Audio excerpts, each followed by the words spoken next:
Hello friends, अस्सलाम वालेकुम। कैसे हैं आप लोग? I am doctor Shamim Ahmad. Welcome to my channel. तो आज बीडब्ल्यूडी का एग्जाम था। कैसा हुआ आप लोगों का? सच बताऊं तो मैंने फर्स्ट टाइम पेपर को देखा तो लगा शायद थोड़ा टफ है, लेकिन अभी जब मैंने मुझे एक्चुअली अलाउ भी नहीं होता हमारे यहाँ कि जो सब्जेक्ट टीचर है वो ना तो सब्जेक्ट का पेपर देख सकता है जब वो पेपर हो रहा है, ना वो क्लास में जा सकता है। तो इसलिए हालांकि मैं गया था किसी बच्चे की क्वेरी थी, तो मैं जस्ट जानने की कोशिश करा, लेकिन फिर वो मना हो गया। तो मैं एक ही नजर मैंने पेपर देखा तो मैं वापस आ गया, रुका नहीं वहां पे। तो इसलिए उस वक्त मुझे लगा कि शायद टफ है, लेकिन अभी जब मैं सॉल्व कर रहा था उसको तो मुझे लगा कि इतना भी मुश्किल नहीं है, बस थोड़ा सा ट्रिकी है। एक आध क्वेश्चन वो है, बाकी कुछ क्वेश्चन तो बिल्कुल ही आसान दिए हुए हैं कि अगर किसी ने पढ़ के गए। डेरिवेशन जैसे इस बार बहुत आसान आए थे, और मतलब डेरिवेशन ज्यादा आए थे कि अगर किसी ने न्यूमेरिकल नहीं भी अटेम्प्ट किए तो भी वो पास हो सकता है। इस बार ऐसा हुआ। ठीक है, तो चलो खैर बहरहाल बिना किसी देरी के स्टार्ट करते हैं और देखते हैं कि किसके कितने मार्क्स आ रहे हैं। ठीक है, तो जो लोग न्यूमेरिकल करके आए हैं, इस बार के न्यूमेरिकल थोड़े से ट्रिकी थे, तो मोस्ट प्रोबेबली बहुत ज्यादा चांसेस हैं गलती होने के। ठीक है, तो इसलिए चलो स्टार्ट करते हैं।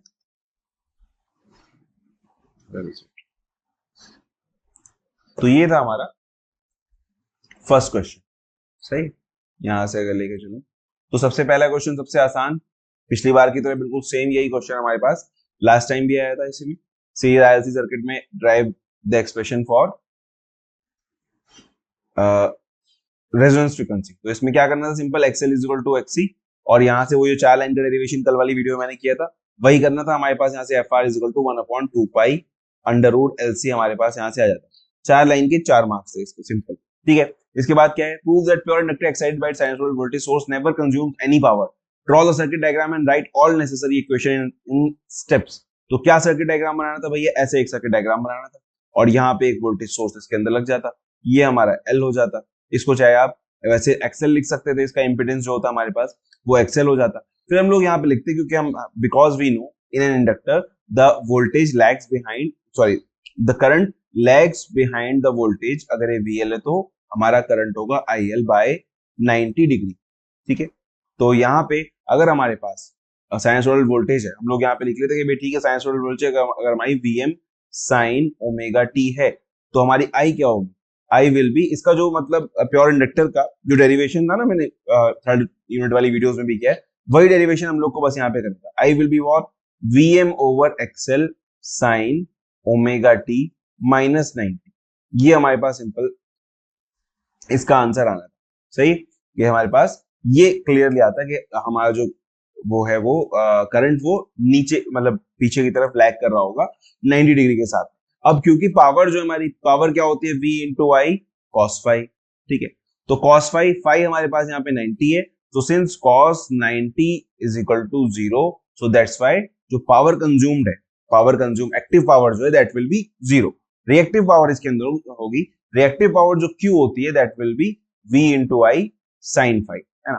तो वो हमारे पास यहाँ पे रहेगी, और लेकिन एक्टिव पावर यहाँ पे हमारे पास 0 रहेगी। बस इतना ही जो छोटा सा वो डेरिवेशन है और फेजर डायग्राम के साथ इसको बना देना था, ये आपके 6 मार्क्स पूरे हो जाते हैं इसमें। तो अगर जो भी करके गया होगा ऑब्वियसली बात है प्योर इंडक्टर देखते ही समझ गया होगा कि हाँ मुझे प्योर इंडक्टर वाला डेरिवेशन करना है, और वही बस वहां पे कर देना था। इसके अलावा voltage given by V is equal to 200 sin omega t is applied across 50 ohm pure resistor. अब यहाँ पे इसने प्योर रेजिस्टर दिया है, क्या पूछा है, इंस्टेंटेनियस करंट पूछिए, पावर पूछिए, और आरएमएस वैल्यू ऑफ करंट और पावर कंज्यूम।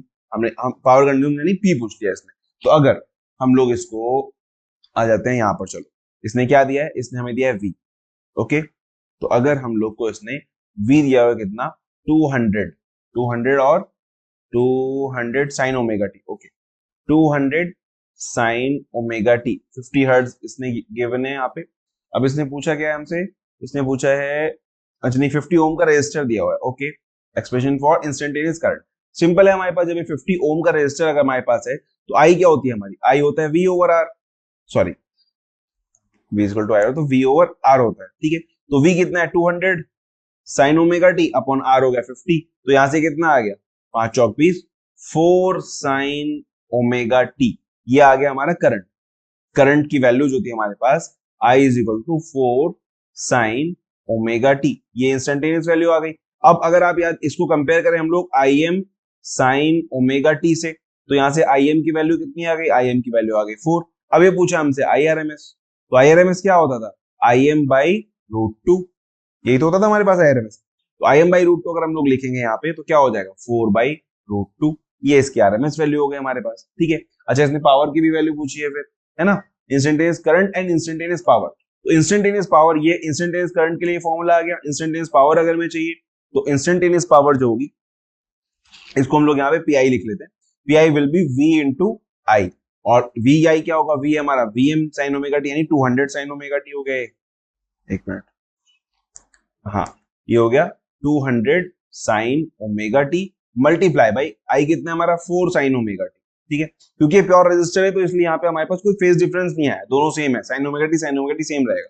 तो ये कितना हो जाएगा, पी हो जाएगा हमारे पास instantaneous power 800 sine square omega T, ये हमारे पास पीआई की वैल्यू आ गई, ठीक है। इसको आप और कन्वर्ट करना चाहें तो मतलब कॉस टू ओमेगा टी वगैरह में तो उधर भी कर सकते हैं, लेकिन उसकी कोई जरूरत नहीं है क्योंकि उसने डायरेक्टली हमसे इंस्टेंटेनियस पावर की वैल्यू पूछी है, ठीक है। मतलब उसने इंस्टेंटेनियस पावर का फॉर्मूला पूछा है, तो ये इंस्टेंटेनियस पावर हमारी यही है साइन स्क्वायर ओमेगा टी। तो इसमें हम कन्वर्ट नहीं भी करेंगे, इतना भी अगर आप लोग लिख करके आ गए तो भी आपको इसके मार्क्स पूरे मिल जाएंगे। उसके बाद आता है आरएमएस वैल्यू, तो आई आर एम एस हमने यहाँ फाइंड आउट करी ली 4/√2, तो 4 डिवाइड बाई √2 कहाँ गया यार, √2, 4 डिवाइड बाई √2 कितना 2.8284, तो आईआरएमएस हमारे को 2.8284 एम्पियर, ये हमारी आईआरएमएस हो गई। और ऐसे ही उसने फिर क्या पूछा, पावर कंज्यूम, तो पावर कंज्यूम क्या होगा, P is equal to V R M S into I R M S multiply by cos phi, ये हमारी पावर कंज्यूम होती है। P is equal to V I cos phi. तो जब भी हम लोग एक्टिव पावर, रिएक्टिव पावर या एपरेंट पावर निकालते हैं तो उसमें जो हम वी आई लेते हैं वो आरएमएस वैल्यू होती है, ये पता ही होगा आप लोग को। तो सिंपल हमें यहाँ पे इसकी आरएमएस वैल्यू रखनी थी, तो आई की तो आरएमएस वैल्यू हमने फाइंड आउट कर ली 2.8284 था, और v की आरएमएस वैल्यू हम लोग और फाइंड आउट कर लेंगे, तो वी आरएमएस क्या है Vm/√2, ये Vm दिया हुआ है हमें 200, तो 200 डिवाइड बाई √2 हो जाएगा हमारे पास यहाँ पे, ठीक है। या इसको भी बल्कि आप आरएमएस जो है ये अगर हम लोग इसको डायरेक्टली ऐसे ही लिख लें कि हमारे पास था 4/√2, तो अभी √2 मिलके कितना हो जाएगा 2 हो जाएगा, तो 2 2 जा 4 हो जाएगा यहाँ पे, इनसे √2 मल्टीप्लाई बाई √2 कितना होगा 2 2 2 जा 4, और cos फाइव है हमारे पास, तो cos फाइव इन्होंने दिया हुआ है नहीं दिया हुआ, अच्छा cos फाइव रेजिस्टर है तो cos फाइव कितना होगा 1 होगा, power factor pure pure resistive का पावर फैक्टर हमारे पास 1 होता है, तो यहां से कितना आ गया 200 2 जा 400, तो 400 वॉट आ गया हमारा टोटल पावर। बस इतना सा क्वेश्चन था, मुश्किल देखो 10 मिनट में ही लगे, 5 मिनट में हमारा क्वेश्चन सॉल्व हो गया, और कैलकुलेटर की भी मुझे जरूरत नहीं पड़ी, सिर्फ आईआरएमएस वैल्यू निकालने के लिए हमें जरूरत पड़ी थी कि हाँ ठीक है 4/√2 टू 4/√2 विल बी 2.8284, ठीक है। तो ये हमारा सिंपल ये सॉल्व हो गया 200 साइन, और कुछ तो नहीं पूछा इसने, instantaneous current, instantaneous power, calculate RMS value of current and power consume यानी पी, ठीक है। चारों चीजें हमने फाइंड आउट कर ली, 8 मार्क्स हमारे यहाँ पे कंप्लीट हो गए। इसके बाद क्या बचा, define admittance of circuit and hence draw admittance triangle of a capacitive circuit. Sorry वो कैमरे का प्रॉब्लम हो गया था। हाँ तो हम लोग क्या बात कर रहे थे, एडमिटेंस क्या होता है हमारे पास, तो एडमिटेंस होता है इंपिडेंस का रेसिप्रोकल, इंपिडेंस का अपोजिट हमारे पास एडमिटेंस होता है किसी भी सर्किट में। तो इंपिडेंस क्या होता है, जो करंट के फ्लो को अपोज करता है, तो उसकी अपोजिट प्रॉपर्टी क्या होगी कि भाई जो करंट के फ्लो के ईज को डिनोट करता है उसको हम लोग जो है एडमिटेंस कहते हैं, ठीक है। तो जैसे इंपिडेंस का ये हमारा इंपिडेंस ट्रायंगल होता है, इंपिडेंस ट्रायंगल में हमारे पास क्या क्या है, इंपिडेंस ट्रायंगल में हमारे पास रेजिस्टेंस होता है यहाँ पे, और यहाँ पे रिएक्टेंस होता है। अभी डिपेंड करता है, अगर एक्सेल है इंडक्टिव रिएक्टेंस ऊपर की तरफ होगा, और अगर कैपेसिटिव रिएक्टेंस है वो नीचे की तरफ होगा, उसी के अकॉर्डिंग जेड की डायरेक्शन चेंज हो जाएगी, लेकिन होता हमारे पास फंडामेंटली एक्स ही है जिसको हम रिएक्टेंस कहते हैं। यहाँ पे इसका अपोजिट होता है, जैसे रेजिस्टेंस का अपोजिट होता है कंडक्टेंस, तो वो होता है हमारे पास जी, तो इसको जी से डिनोट करते हैं। लेकिन क्योंकि कोई फेज डिफरेंस नहीं होता, रेजिस्टेंस जो है वो कोई भी हमारा फेज डिफरेंस प्रोवाइड नहीं करता, तो इसीलिए जैसे आर यहाँ पे ऐसे जा रहा है ऐसे जी भी ऐसे ही जाएगा इसी डायरेक्शन, कोई ऐसी प्रॉब्लम नहीं है। उसके बाद रिएक्टेंस जो है इसका जस्ट अपोजिट है ससेप्टेंस, ससेप्टेंस हमारे पास, तो ससेप्टेंस इसका नीचे की तरफ हो जाएगा, ठीक है। जैसे एक्सएल ऊपर की तरफ होता है, बीएल हमारा ऐसे ही हमारे पास बीएल होता है और बीसी होता है, ठीक है। ये इंडक्टिव ससेप्टेंस और कैपेसिटिव ससेप्टेंस, तो इसमें हमारे पास ये नीचे की तरफ आ जाएगा बीएल, और ये हमारा फाइनल वाई एडमिटेंस हो जाएगा। तो ये हमारा एडमिटेंस ट्रायंगल होगा किसी भी जो है सर्किट के लिए, और ये हमारा फाई या थीटा जो भी एंगल है, ठीक है। तो ये अच्छा ओके, फिर उसके बाद क्या है हमारे पास, एक मिनट, एडमिटेंस ट्रायंगल हो गया, obtain expression for instantaneous power and average power in a series RL circuit by excited by purely sinusoidal voltage. ये सिंपल आरएल सर्किट का डेरिवेशन है, यूनिट 3 की वीडियो में हमने किया है, उसमें से आप देख सकते हैं। इसके अलावा RC circuit dissipates 100 what power. ये थोड़ा सा ट्रिकी क्वेश्चन था, मतलब मजेदार क्वेश्चन था। देखो इसमें इसने क्या दिया है, इसमें इसने डिसिपेटेड पावर दी हुई, यानी पी दिया हुआ है इसने हमें 100 वॉट, और फिर इसने 0.75 लीडिंग पावर फैक्टर दिया, यानी cos फाई दिया हुआ है इसने हमें 0.75। ठीक है, दिख रहा है ना आपको? हाँ ठीक है। तो लेकिन फिर भी चलो यहां लिख लेते हैं हम लोग। पी कितना दिया हुआ है? पी दिया हुआ है 100 वॉट, cos फाई दिया है इसने हमें 0.75। ठीक है, इसके बाद क्या दिया है इसने यहां से, फिर बोला है इसने वोल्टेज कनेक्टेड और single phase 230 volt 50 hertz sinusoidal AC supply. ठीक है, तो हमारे पास वोल्टेज है 230 वोल्ट। सही है। अब यहाँ लगे हाथ, जैसे हमने cos फाई लिखा, cos फाई से आप सीधे फाई निकाल लीजिए। ठीक है, तो जैसे अगर हमें फाई निकालना हो तो हम लोग लिखेंगे cos inverse, where is cos inverse, अच्छा शिफ्ट दबा के cos इनवर्स, हाँ cos इनवर्स 0.75, तो ये आ गया हमारे पास 40, ये डिग्री है ना हमारा, 41.40। तो यहां से जो फाई आया हमारा दैट इज 41.40 या 41 कह सकते हैं, 409 एक्चुअली यहाँ पे। तो इतना डिग्री हमारे पास फाई आ गया, हमने फौरन यहाँ से cos फाई में गिवन था, फाई हमने कैलकुलेट कर लिया। फिर इसने पूछा क्या है, इसने सबसे पहले पूछा करंट, कि बताओ करंट क्या होगी। उसके बाद इसने क्या पूछा है, उसके बाद इसने इंपिडेंस पूछा है ना, इंपिडेंस। फिर इन्होंने जेड पूछा है, पोलर और रेक्टेंगुलर में। वो मैंने पहले ही बोला था कि जब भी हमारे पास रेक्टेंगुलर में आए पोलर में कर लेना है, पोलर में आए रेक्टेंगुलर में कर लेना है। फिर इसने रेजिस्टेंस पूछा है और फिर इसने कैपेसिटेंस पूछा है कि आई जेड आर सी क्या होगा। तो सिंपल आई हमें पता करना है। देखो ये हमारे पास पी है, पी क्या होता है, वी आई कॉस फाई। ठीक है, और मैंने आप लोग को ये बात बताई थी, जब भी हमें वोल्टेज इस तरह से गिवन होती है 230 वोल्ट 50 हर्ट्ज, तो इसका मतलब ये कौन सी वैल्यू है, ये इसकी आरएमएस वैल्यू, और यहाँ पे हमें आरएमएस वैल्यू चाहिए होती है। तो पी की वैल्यू हो गई यहाँ पे 100 वॉट इज इक्वल टू 230, हमारे पास वी की वैल्यू हो गई, आई हमें फाइंड आउट करना है, और कॉस फाई हमें दिया हुआ है पावर फैक्टर दैट इज 0.75। सही है, बस इसको क्रॉस मल्टीप्लाई कर लेंगे, आई इज इक्वल टू क्या हो जाएगा 100 डिवाइड बाई 230 मल्टीप्लाई बाई 0.75। तो अगर इसको यहां से हटाएं तो ये दो जीरो यहाँ और बढ़ जाएंगी, या चलो ऐसा कर लेते हैं मल्टीप्लाई बाई 100 कर लेते हैं यहाँ पे। तो 25 या 75, 25 चौक 100, ये हो गया हमारे पास, और इस जीरो से एक और जीरो कट गई, तो 10 4 जा 40 डिवाइड बाई 10 4 जा 40 डिवाइड बाई 23 3 जा कितना होता है 69। तो ये हमारे पास टोटल आई की वैल्यू आ गई, करंट जो हमारी सप्लाई हो रही है दैट इज इक्वल्स टू 100, मैं इसको वैसे ही कर लेता हूँ, एक मिनट, 100, हाँ। तो यहां से हमारे पास आया 0.57 ठीक है एम्पियर, ये हमारी करंट आ गई। ठीक है, अब हमारी करंट आ गई, ये कैसा सर्किट है, आरसी सर्किट है, तो करंट हमारी ऑब्वियसली लीड कर रही होगी। तो करंट तो हमने यहाँ ड्रॉन, जो हमें करंट पता करनी थी कितनी होगी हमारे पास, ये एक आंसर आ गया हमारा 0.579 एम्पियर। ठीक है, फिर हमें क्या पता करना है, जेड पता करना है। तो जेड क्या होता है, जेड होता है हमारा वी अपॉन आई। ठीक है, तो वी हमें पता है 230 वोल्ट है, आई कितना हमारा 0.579, तो इसको हम लोग डिवाइड कर देंगे, तो ये हो गया हमारा 230, अरे नहीं 0.75, हाँ 230 डिवाइड बाई आंसर, यहां से करेंगे तो आएगा 396। तो Z जो आएगा हमारे पास, ये जाएगा 396.75, ये आ गया हमारा Z इंपिडेंस 396.75। अगर आपका 395 भी आ रहा है, तो 396 के आसपास कुछ भी आ रहा है तो वो चलेगा। ठीक है, सिंपल हमें क्या करना है, बस वोल्टेज को इस फैक्टर से, इस नंबर से डिवाइड कर देना है, जो भी आंसर आएगा वो हमारे पास यहाँ पे आ जाएगा। Z आ गया हमारे पास। अब Z ये क्या है हमारे पास, ये Z का मैग्नीट्यूड आएगा। ठीक है, तो अगर इसको पोलर फॉर्म में हमें लिखना है तो Z का मैग्नीट्यूड क्या होगा, Z का मैग्नीट्यूड पोलर फॉर्म में मैग्नीट्यूड हो गया ये, और एंगल कितना था, एंगल हमने पहले ही कैलकुलेट कर रखा है 41.409, ये आ गया Z।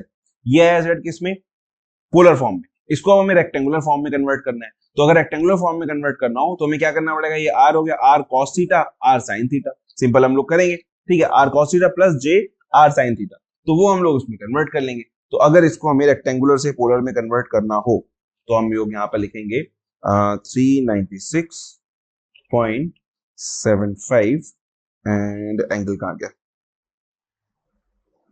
Angle 41.409 409 equal to this. और इसको अगर हम लोग देखें पोलर रेक्टेंगुलर कोऑर्डिनेट में, ये आएगा हमारे पास रेक्टेंगुलर कोऑर्डिनेट में जो z आ रहा है that is equal to 297.565 plus j 262.42। तो ये आ गया हमारे पास क्या, z। अच्छा, अब z अगर हमारे पास आरसी सर्किट है, ओके, ये हमारा आरसी सर्किट था, तो ये एंगल हमारा कैसा रहेगा, लीडिंग है, तो यहाँ पे हमारे पास ये नेगेटिव में आएगा आरसी सर्किट में, क्योंकि लीडिंग पावर फैक्टर था हमारे पास, तो आरसी सर्किट में जो z है वो नेगेटिव में आएगा, तो इसीलिए यहाँ पे हमारी ये जो वैल्यू है बस ये नेगेटिव हो जाएगी और कुछ नहीं, ये नेगेटिव हो जाएगी, ये वाली वैल्यू, बाकी सब सेम रहेगा। ठीक है, तो z आ गया हमारे पास ये। अच्छा, अब z आरसी सर्किट के लिए क्या होता है, z होता है r प्लस जे एक्सी। ठीक है, तो यहां से हमें क्या मिल गया, यहाँ से रेजिस्टेंस मिल गया, रेजिस्टेंस कितना होगा 297.565, ये रेजिस्टेंस हो गया। अब इसने कैपेसिटेंस पूछा है, तो हमें यहाँ से क्या मिला, हमें सी नहीं मिला, हमें एक्सी मिला। तो एक्सी क्या होता है, XC is equal to 1/2 pi F into C, that is equal to 262.42। ठीक है, तो यहां से अगर हम लोग सी फाइंड आउट करना चाहें तो सी क्या हो जाएगा 1/2 पाई एफ, और ये नीचे चला जाएगा, सी इधर ऊपर आ गया, नीचे चला जाएगा, मल्टीप्लाई बाई 262.42। और एफ की वैल्यू कितनी है, एफ की वैल्यू हमें पता है, हमें 50 गिवन है, यहाँ पे इसने ये एफ की वैल्यू भी हम लोग को दे रखी है 50 हर्ट्ज। ठीक है, तो यहाँ पे हम लोग क्या करेंगे, अब इसको कैलकुलेट कर लेंगे। तो अगर हमें यहाँ रखना है 1 डिवाइड बाई क्या है 2 multiply by pi multiply by 50 262.42। ठीक है, तो हमारे पास आंसर आया, यहां से जो कैपेसिटर आ रहा है हमारा दैट इज 0.00012 ऐसा करके आ रहा है। तो इसका मतलब 1 2 3 4 5 6 यहाँ पे हम लोग पॉइंट लगाएंगे और इसको क्या लिखेंगे हम लोग 12.129 माइक्रोफेरेड, ये हमारा कैपेसिटर का आंसर आ गया। तो ये टोटल कंप्लीट चार चीजें उसने पूछी थी, वो चारों की चारों चीजें हमने यहाँ पर फाइंड आउट कर ली। ये आंसर z के साथ में यहाँ पे ये वाला भी आएगा, ये वाला है ना, z उसने पोलर कोऑर्डिनेट में भी पूछा था और रेक्टेंगुलर कोऑर्डिनेट में भी पूछा था, तो हमने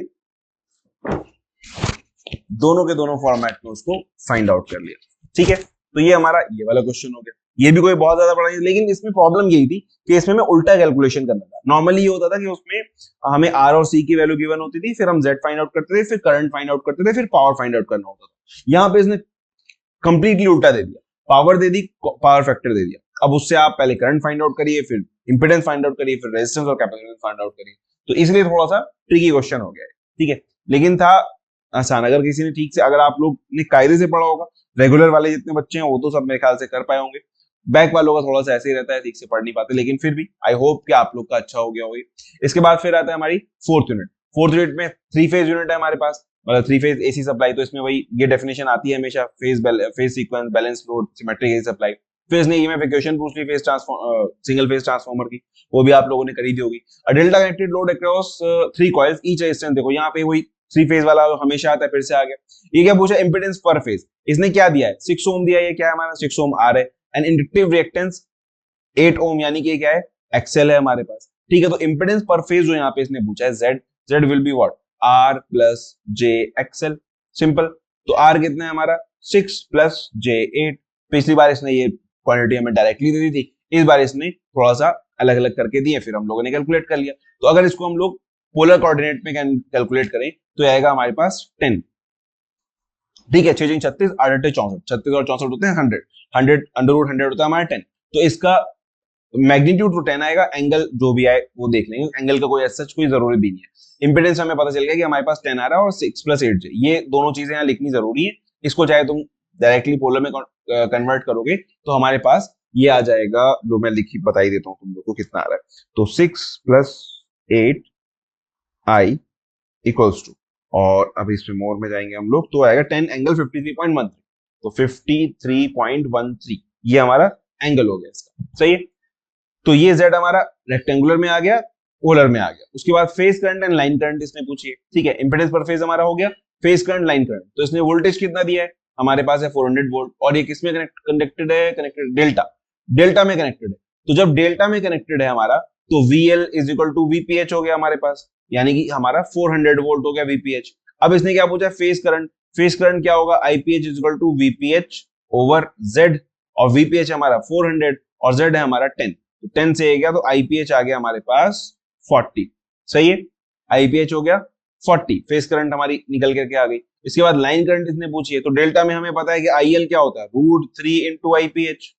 तो इस 40 में आप √3 का मल्टीप्लाई कर दिए, तो क्या आएगा 40 √3 इज इक्वल टू 69.282। तो यहां से हमारे पास आईएल आ गया 69.282, ये हमारा लाइन करंट हो गई।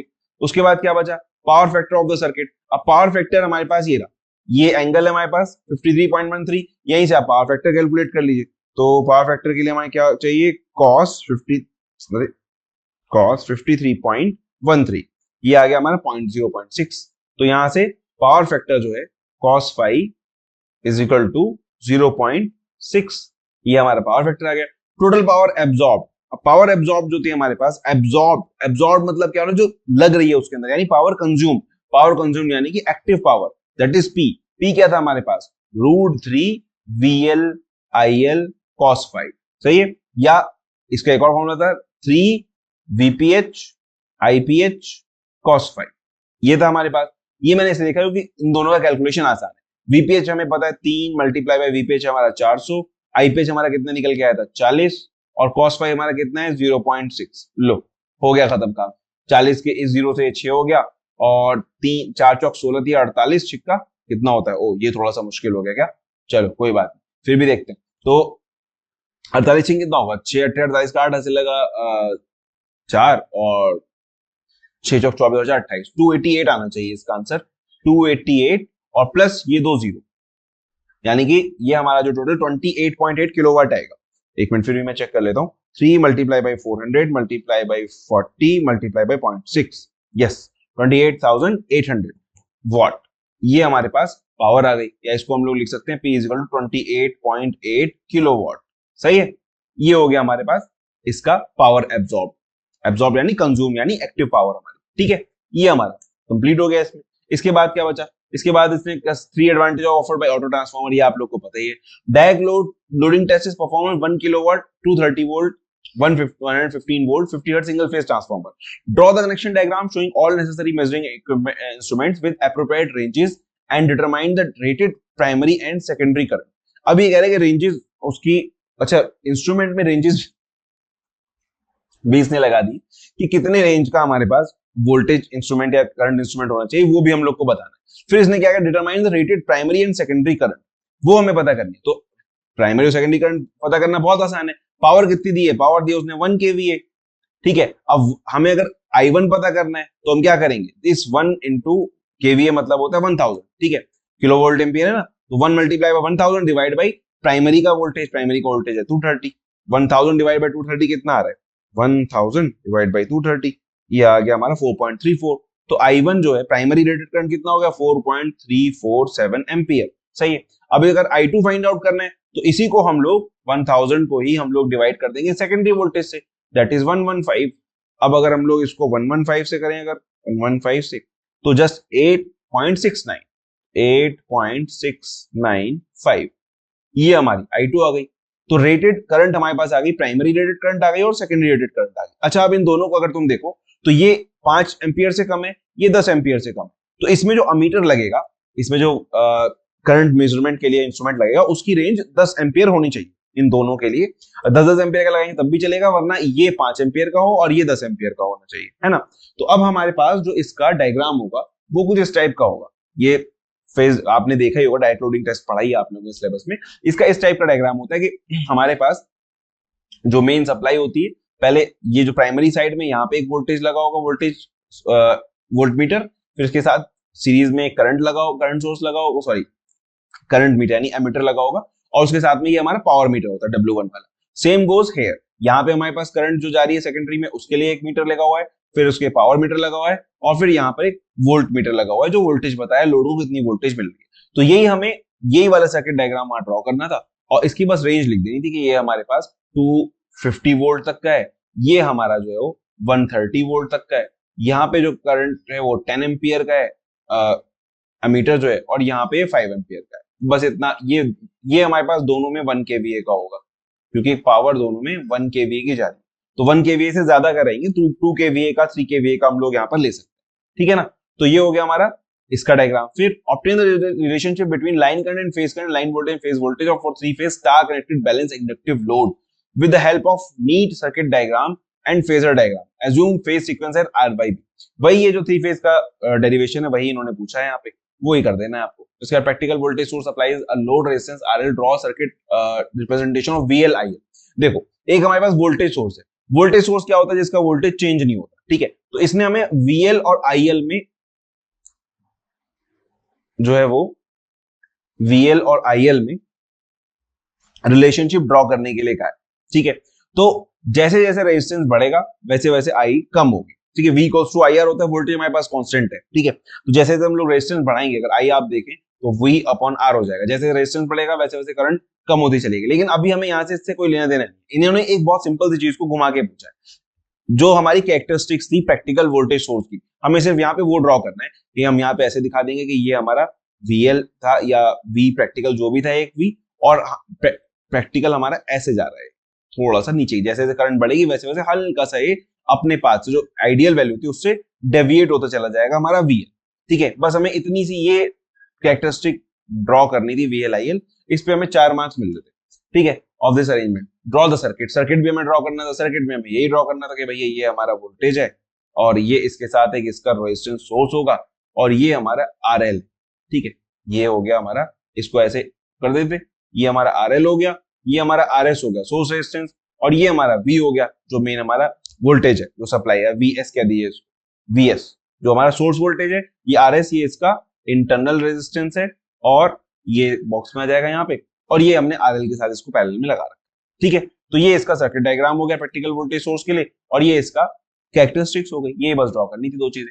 Right the Kirchhoff voltage law equation, नहीं अच्छा सेकंड क्या है, obtain the formula for converting the delta connection of resistor into its equivalent star connection, ये पिछली बार भी आया था। Write the Kirchhoff voltage law equation for circuit shown in figure below, hence find the current through branch AB, all resistance value are in O।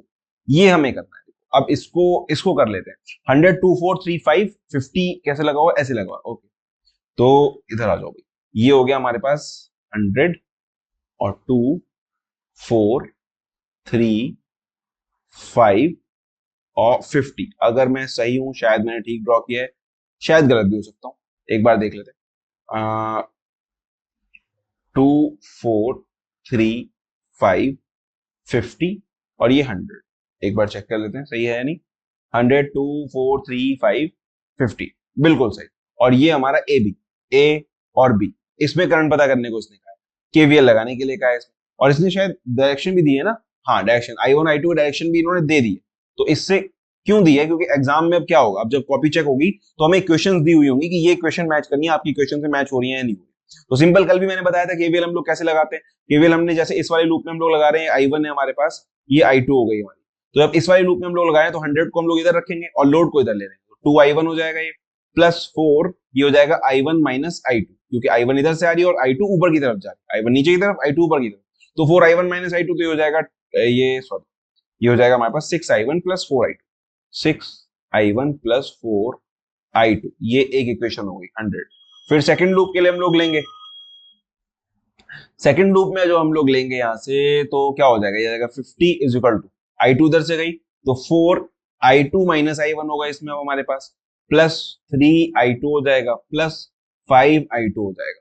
तो यहां से जो हमारे पास आएगा 50 इज इक्वल टू माइनस का 4I1, और ये 4I2 3I2 5I2, तो 7 5 12 प्लस 12I2, ये हो गई सेकंड इक्वेशन, ठीक है।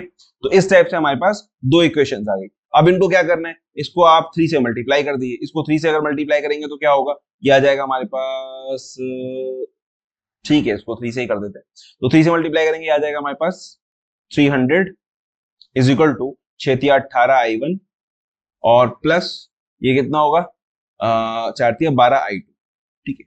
अब हम क्या करेंगे, इक्वेशन नंबर 3 में से इक्वेशन नंबर 2 को माइनस करेंगे तो ये माइनस हो जाएगा, ये प्लस हो जाएगा, ये माइनस हो जाएगा, तो ये 12I2 कट जाएगा, 18 और 4 22I1 हो जाएंगे हमारे पास, और 300 में से 5 तो 250 यहाँ पे हमारे पास बचा। तो I1 की वैल्यू आ गई हमारे पास what, I1 equals to 250 divide by 22। ठीक है, ये आ गया हमारे पास I1 की वैल्यू। अब इसको हम यहाँ रख के I2 की वैल्यू फाइंड आउट कर लेंगे। कौन से वाले इक्वेशन में रखें बताओ? चलो इस वाले में रख देते हैं। ठीक है, तो 100 is equal to 6 multiply by 250 divide by 22 plus 4I2। ठीक है, तो 650 इसको भी कैलकुलेट कर ही लेते हैं यार। तो 250 डिवाइड बाई 22 मल्टीप्लाई बाई 6, ये आ गया हमारा 68.18। तो I2 is equal to 100 minus 68.18 divide by 4, ये 4 नीचे चला जाएगा, तो माइनस 100 डिवाइड बाई 4। तो यहां से आया हमारे पास I2 is equal to 7.954 ampere, ये हमारा आ गया I2। और इसने क्या पूछा था? AB में करंट पूछी, तो AB में I2 ही जा रही है, तो ये हमारा आंसर हो गया I2, ये 7.954। अब अगर आपका आंसर गलत आया, अगर ये नहीं आया, तो फिर आप चेक करिए कि आपकी कैलकुलेशन तो मिस्टेक नहीं, या मैंने कोई कैलकुलेशन मिस्टेक तो नहीं करी। अगर मैंने ये सारी कैलकुलेशन ठीक करी है, इसका मतलब यही आंसर है इसका, और यही आना चाहिए था, यानी कि आंसर आना चाहिए था 7.954 एम्पियर A टू B में। ठीक है, चलो इसके बाद क्या है? इसके बाद state explain Kirchhoff law for DC circuit, ये हमेशा आता है, पता नहीं तुम लोगों ने कर ही दिया होगा कम से कम ये तो। Find equivalence obtain B C terminal for circuit shown figure. देखो ये बहुत आसान था, यहां से हमें देखना था कि इन दोनों टर्मिनल के बीच में कौन से कितना रेजिस्टेंस है। तो इन दोनों टर्मिनल के बीच में दो पाथ है, एक तो ये वाला, एक ये वाला, तो इसका मतलब ये दोनों पाथ आपस में पैरेलल है। तो ये वाला, इस वाले में तो सिर्फ एक ही रेजिस्टेंस है, इस वाले में बहुत सारे रेजिस्टेंस है, इसको हम पहले रिजॉल्व करेंगे। तो अगर हम देखें यहाँ, इधर से अगर हम लोग देखें, तो ये 10 और ये 10 दोनों सीरीज में, करंट के पास और कोई रास्ता नहीं है जाने का, तो सीरीज में हो जाता है प्लस, तो ये क्या हो जाएगा? ये हो जाएगा ऐसे हमारा। ठीक है, और ये ऐसे आ गया, और यहाँ पे ऐसे। ठीक है, तो ये हमारा 10 का है, ऊपर ये भी 10 का है, ये 20 का है, और अब ये भी 20 का हो गया। ठीक है, तो अगर 20-20 दोनों पैरेलल में होंगे तो क्या होता है? आधा हो जाता है रेजिस्टेंस। तो अब ये दोनों रिजॉल्व होंगे तो कैसा हो जाएगा? इन दोनों की जगह पे एक 20 का रेजिस्टेंस आ जाएगा। ठीक है, तो ये हो गया 20 का, सॉरी 10 का, आधा हो जाता है ना रेजिस्टेंस, जब दो बराबर के रेजिस्टेंस, दो सेम रेजिस्टेंस पैरेलल में होंगे तो आधा हो जाएगा। तो 10 हो गया यहाँ पे, और ये भी 10 है, और अब ये भी 10। ठीक है, अब क्या बचा? अभी बस दो बात है, यहाँ पे 10 और प्लस 10, 20 है, यहाँ पे 10 है। तो अब ये दोनों आपस में पैरेलल है, यानी कैसा हो गया हमारा? ये 20 और ये 10 ऐसे हो गया हमारे पास, ये 20 का और ये 10 का, 10 प्लस 10 20, 20 यहाँ और 10 यहाँ। तो अब ये दोनों आपस में पैरेलल है, तो क्या होगा? 20 multiply by 10 divide by 20 plus 10, ये हमारा आंसर आ गया फाइनल BC के लिए। इन दोनों टर्मिनल के बीच में जो रेजिस्टेंस है वो कितना है? 20 multiply by 10 divide by 20 plus 10, यानी कि 200/30। ठीक है, यानी कि 20/3, यानी 3×18 6.67 एम, नहीं ओम, 6.67 ओम के करीब आ जाएगा। सही है ना? तो ये हमारा इतना सा क्वेश्चन है, देखो 6 मार्क्स का छोटा सा क्वेश्चन, इसमें 3-4 डायग्राम बनने थे, ये वाला इसको रिजॉल्व करके ये बनाता है, इसको रिजॉल्व करके ये बनाता है, इसको रिजॉल्व करके ये बनाना था, फाइनली हमें कैलकुलेशन करके लिख देना था। और यहाँ पे भी साथ साथ हम लोग कैलकुलेशन करके लिखते थे, 20 multiply by 20 divide by 20 plus 20 is equal to 10, ऐसे करके लिखना था हम लोग को। ठीक है ना? तो आई होप कि आप लोगों ने ये कम से कम ये क्वेश्चन ठीक किया हो। फिर उन्होंने पूछा है state superposition theorem, explain the steps to apply superposition theorem for finding the current through branch AB for circuit shown in figure. तो टोटल 4-5 स्टेप है, वो मैंने लिखवाए थे जब मैंने वो पढ़ाया था, वही इसमें यहाँ पर लिखने थे। ठीक है, इसके ऑर्डरिंग की पहले हम लोग V1 को शॉर्ट, मतलब ये क्या सुपरपोजिशन है ना, तो पहले V1 को शॉर्ट करेंगे और V2 से हम लोग देखेंगे कितनी करंट आ रही है R3 में, AB है ना, हाँ R3 में कितनी करंट आ रही है। फिर V2 को शॉर्ट करेंगे, V1 से देखेंगे कि R3 में कितनी करंट आ रही है, और लास्ट में दोनों को सम कर देंगे अलजेब्रिकली। ठीक है, फिर यहाँ इसने पूछा लिथियम आयन बैटरी के बारे में। ओके, प्रूव दैट, ये डेरिवेशन भी बहुत बार आता है, alpha 2 equals to alpha 1 over 1 plus alpha 1 into T2 minus T1। Then define insulation resistance, ये भी आपने कर ही दिया होगा, और एक्सप्रेशन वही हम पिछली बार भी 8 नंबर का आया था, इस बार भी 8 मार्क्स का है। Define resistance temperature coefficient and right its unit, RTC को डिफाइन करना है, इसकी यूनिट बतानी थी। देन इलेक्ट्रिक पंप, ये जो न्यूमेरिकल है ये थोड़ा सा अच्छा दिया है, क्या दिया है? 72 मीटर क्यूब का ऑफ वाटर पर आवर। तो यहाँ पे हमारे पास 72 मीटर क्यूब, और 1 मीटर क्यूब होता है 1000 लीटर का। ठीक है, हमें क्या चाहिए होता है? देखो एनर्जी जो होती है E, एक्चुअल में इस टाइप के क्वेश्चन में क्या पूछा इसने कि इतने पानी को 1 घंटे में 15 मीटर की हाइट पे पंप ले जाता है, if the overall efficiency of the system is 70%, overall efficiency 70%, find the input power. Input power हमें पता करनी। If the pump use 4 hour a day find the daily cost of energy at 10 rupees per unit. Simple. तो power का main है, एक बार power निकल गई उसके बाद सब निकल जाएगा। पावर के लिए हमें पहले एनर्जी निकालनी पड़ेगी, कितनी एनर्जी इसको लगेगी 15 मिनट तक पानी ऊपर ले जाने में कितनी एनर्जी लगती है। तो वो जो हमने एनर्जी फाइंड आउट करी यहाँ पे कि कितनी एनर्जी ये खा रहा होगा, तो 72 मीटर यानी कि 72,000, सॉरी ई जो होता है हमारा, ई होता है mgh, है ना, mass into gravitational constant multiply by height, ये होता है। तो मास हमें चाहिए, तो हमारे पास क्या है, हमारे पास वॉल्यूम है 72 मीटर क्यूब। 72 मीटर क्यूब यानी 72 किलो लीटर, यानी कि 72,000 लीटर, और 1 लीटर में होता है 1 किलोग्राम, तो हमारे पास हो गया 72,000 किलोग्राम। सही है, ये हमारे पास आ गया मास इसका। तो 72,000 किलोग्राम आ गया हमारे पास m। 72,000 मल्टीप्लाई बाय g कितना होता है 9.8, और फिर हमारे पास h कितना है 15 मीटर। हम यहाँ पे MKS ले रहे हैं तो इसीलिए यहां रखेंगे मीटर किलोग्राम और सेकंड वाली। तो हमारे पास 15 मीटर की हाइट होगी। इसको आप मल्टीप्लाई कर लीजिए कितना आ रहा है, इसको मल्टीप्लाई करेंगे तो 72,000 मल्टीप्लाई बाय 9.8 मल्टीप्लाई बाय 15, तो ये आ गया हमारा 1058400। 105841230 आ गए हमारे पास ये ई। ठीक है, तो ये टोटल एनर्जी लग रही है इतने पानी को ऊपर ले जाने। ठीक है, और एनर्जी क्या होती है, एनर्जी होती है power into time. Power into time, तो पावर क्या हो जाएगी, पावर हो जाएगी एनर्जी अपॉन टाइम। ठीक है, तो एनर्जी हमने फाइंड आउट कर ली, टाइम हमें पता है कितना है 1 घंटा। ठीक है, तो हमने एमकेएस में ले रहे हैं तो टाइम हम लोग सेकंड्स में लेंगे, तो इसीलिए हम लोग क्या लेंगे 1058400, ये हमारी हो गई energy divide by time. Time है 1 घंटा हमारे पास, है ना, 1 घंटे में पहुंचा रहा है ना, तो 1 घंटे में कितने सेकंड होते हैं, 1 घंटे में 60 मिनट होती है, और 60 मिनट में 1 मिनट में 60 सेकंड होते हैं, तो टोटल हो गया हमारे पास ये। तो अगर हम इसको जो हमारे पास आंसर आया था इसको डिवाइड करें किससे 3600 से, तो हमारे पास टोटल पावर यहां पर आ जाएगी P इज इक्वल टू 2940। दिख रहा है ना आप लोग को, हाँ ठीक है, P is equal to 2940 watt. ये इतनी वॉट हो गई हमारे पास पावर। ठीक है, अब इतनी पावर ये जा रही है। ठीक है, हमें क्या चाहिए, अब जो यूनिट हमें फाइंड आउट करनी कि ये इनपुट पावर हमारे पास आ गई। अभी ये इनपुट पावर नहीं है, सॉरी, ये हमारे पास आई है आउटपुट पावर। ठीक है, ये कितनी है, ये हमारे पास आई है आउटपुट पावर, या बल्कि यही जो थी हमारे पास आउटपुट एनर्जी थी। तो यहीं से हमें इनपुट एनर्जी फाइंड आउट कर लेनी थी। इनपुट एनर्जी क्या होगी, output energy divide by efficiency. तो आउटपुट एनर्जी हमारे पास ये थी, इसको हम लोग डिवाइड कर देते 0.75 से। अगर यहां पे नहीं भी किया तो भी ये हमारी आउटपुट पावर है, तो इसके लिए इनपुट पावर जो होगी हमारे पास, input power will be P output divide by efficiency. तो अब भी हम लोग कर सकते हैं इसको, तो 2940 डिवाइड बाई 0.7, 70% एफिशिएंसी, इसका मतलब 0.7 पे काम कर रहा है, तो ईटा हमारा 0.7 हो जाएगा।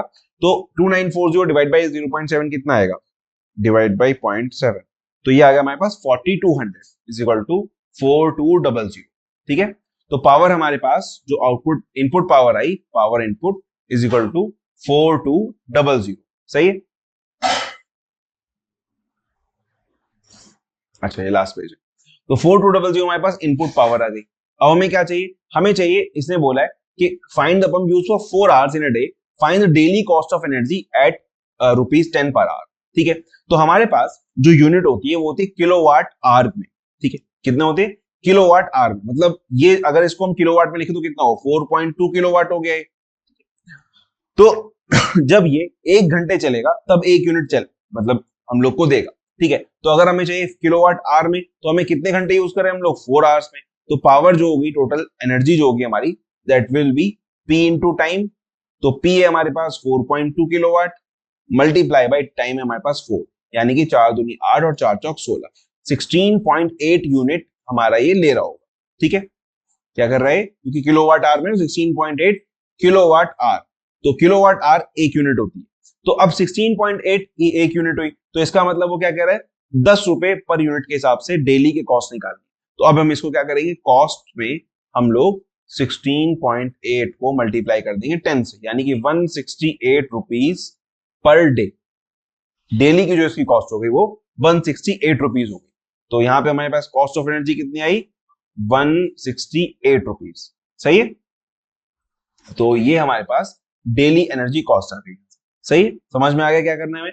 सबसे पहले हमें एनर्जी फाइंड आउट करनी है। एनर्जी के लिए हमें मास पता होना चाहिए, जी हमें पता है, ये हाइट पता होनी चाहिए। हाइट इन्होंने दी थी 15 मीटर, मास हमें इसने वॉल्यूम दिया था 72 मीटर क्यूब, और हमें पता है कि 1 मीटर क्यूब में 1 किलो लीटर होता है, यानी 1000 लीटर होते हैं, और 1 लीटर हमारा 1 किलोग्राम का होता है। पानी जो है वो 1 लीटर में 1 ही किलोग्राम होता है। तो हमने यहाँ पर 72,000 किलोग्राम यहाँ रख दिया एम में, जी का वैल्यू 9.8 रख दिया, एच की वैल्यू हमने 15 रख दी। इससे हमारे पास आउटपुट एनर्जी आ गई। लेकिन इस सिस्टम की एफिशिएंसी है 0.7 यानी कि 70% एफिशिएंसी है। तो इतना आउटपुट के लिए हमें इनपुट कितनी देनी पड़ेगी, आउटपुट डिवाइड बाय एफिशिएंसी, यानी 10584,000 डिवाइड बाय 0.7। ठीक है, तो इसको जो हम कैलकुलेट करेंगे तो हमारे पास एक नंबर आएगा इनपुट एनर्जी का।